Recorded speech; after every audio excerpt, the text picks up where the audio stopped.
Thank you very much, Mr. President, for having us this morning. You just won re-election. You got re-elected. The people have given you the mandate. What is the vision? What do you want to do in this second or fresh term? Well, last time we worked on human capital development as the flagship program of our government. We got disrupted right from the onset with the advent of COVID and, of course, the many shocks that we've had, exogenous shocks that have affected our economy and every other thing within the country. So what we want to do, or what I want to do for the second term, is to consolidate the gains of the past 5 years, but also my program for the second term is going to be informed by most of the challenges we've had to go through as a result of COVID-19, as a result of the crises, multiple crises that have shaped definitely the way we should do business. We had adopted a policy of radical inclusion. Radical inclusion means every child must have the means to go to school. We have removed all barriers, we have made provision, and we are catering to the needs of all the kids in Sierra Leone, so that everybody, wherever you are, whoever you are, whatever your gender is, your political inclination, you have the means to go to school. And that is beginning to pay very, very well. The dividends are good and coming much earlier than I particularly expected. But what do you say to opposition groups who are saying that the 30% budget for education is not sustainable and that the dividend that it's getting is not what is expected, and that perhaps it needs a review, a new strategy to involve more people in order to create the enabling environment for human capital development? They said they could do a better job than you are doing. Your response to that? Well, we are using 22% of national budget and budgetary allocation to support our education program. The opposition does not have a program. They've never had one. And even when we've come up with the program for this term, they've not brought any alternatives to that. Even in the last election, they never came up with any alternatives to what we're doing. They don't like education at all, not. How? Because it keeps people ignorant, and they survive more in ignorance because they prefer to lie to people. They prefer for people not to question or interrogate their policies. We believe that education is the smartest investment in people. And so what is the alternative? Bringing more people. How do you bring more people? When we employed teachers, they said that the payroll, the wage bill is too high. But we have to bring in new teachers to be able to cope with the numbers and to be able to improve on quality. So there's enough very good justification. And in the 21st century, the best investment is human capital development. And they don't believe in that at all, not because they survive better in chaos and in ignorance. Ignorance is more expensive than education, so we prefer to invest on education. You just won election. The opposition has boycotted all form of governance. They don't even want to go to parliament. They said there has to be a dialogue to resolve their concerns because they said the elections were rigged. They are calling on the Electoral Commission to release results, but they said they are disputing your victory.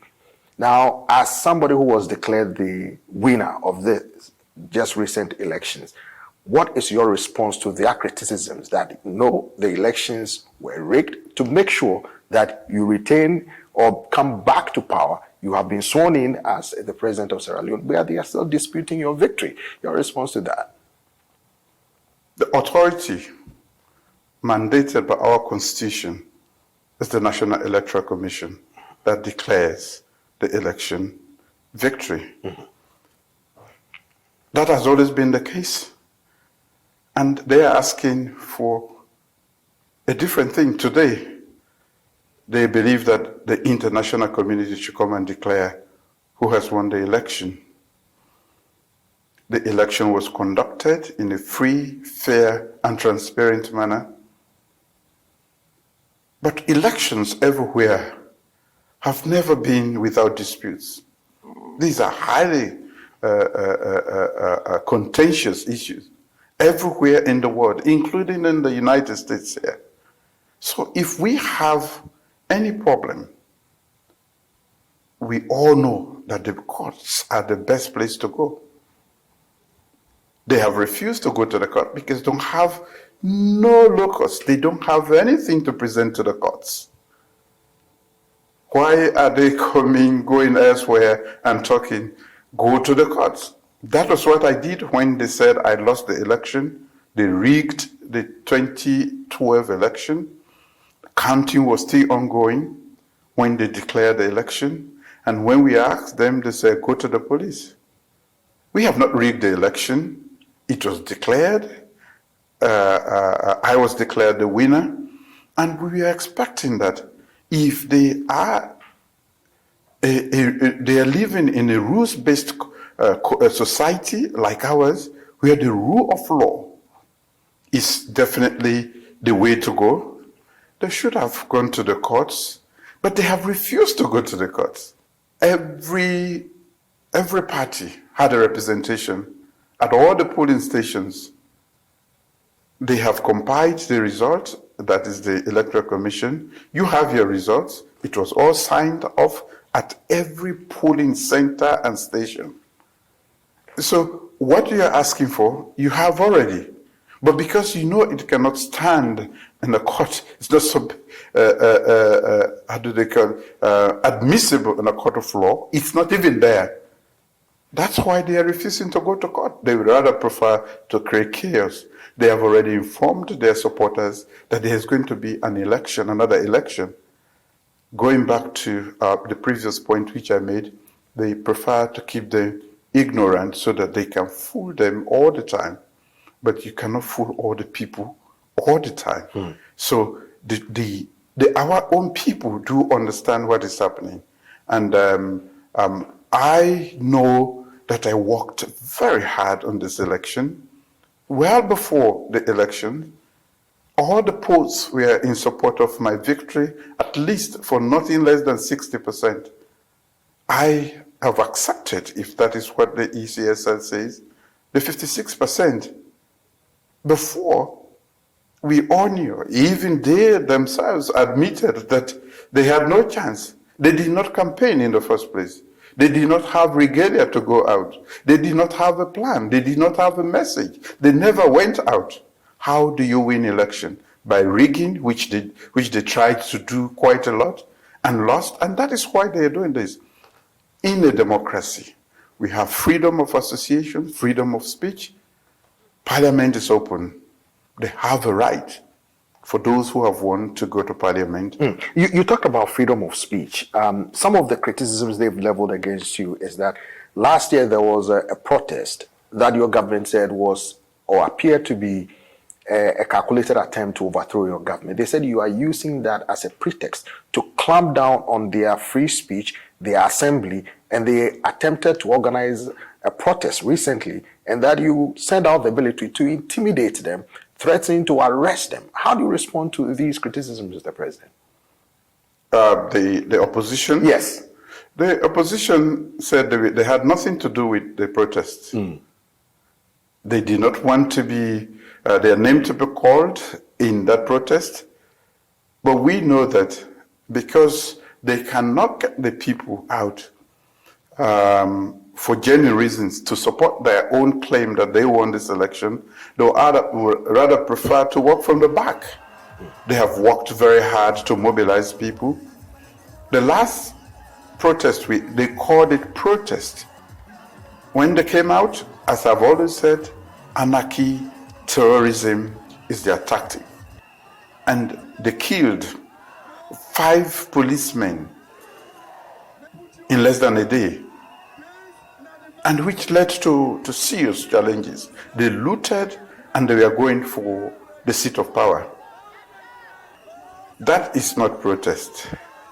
Protests are done with placards, with a clear message as to why they are protesting.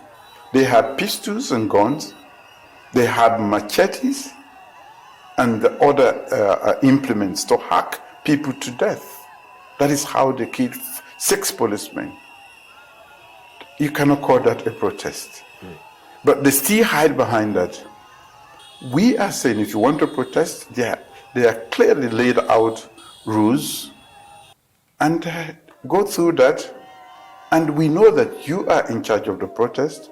Should there be any problem, then you, with the protest, either it becomes a nuisance to order or public order, then we have you to be responsible, or the group to be responsible. They've never done that. Rather, they would prefer, most of the members of parliament were involved in organizing this. They prefer to use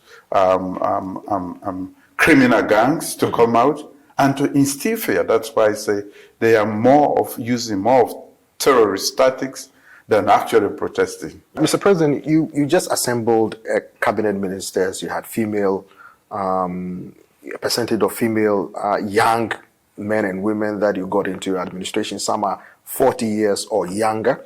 Some people are wondering what the message is here. 70% are here of your old ministers. You did not get them involved. People are saying these new people do not have the experience. They might not be able to handle the issues that Sierra Leoneans face in order to address their challenging problems, including high inflation and all that. Mr. President, with this new government, people have concerns that these new people you've assembled might not necessarily be able to carry the task. How do you address this concern, Mr. President? I think it's wrong to think that when people are young, they don't know their whereabouts in society and cannot solve national or international problems or issues. We have a young population in the first place. Close to 70% of our population are young people. When they are responsible, when they are educated and exposed, I think we should give them the opportunity. They have said to us, that which is about us should involve us. If we are running a country, in most of Africa we have a youth bulge, meaning that we have more young people who are out there. I think they are better consulted and involved in the laws and everything that we do about governance when they are involved in that. They are better. We are better as a nation when we get them involved in their own, in the activities that affect them. At the United Nations Security Council, we are asking for reforms.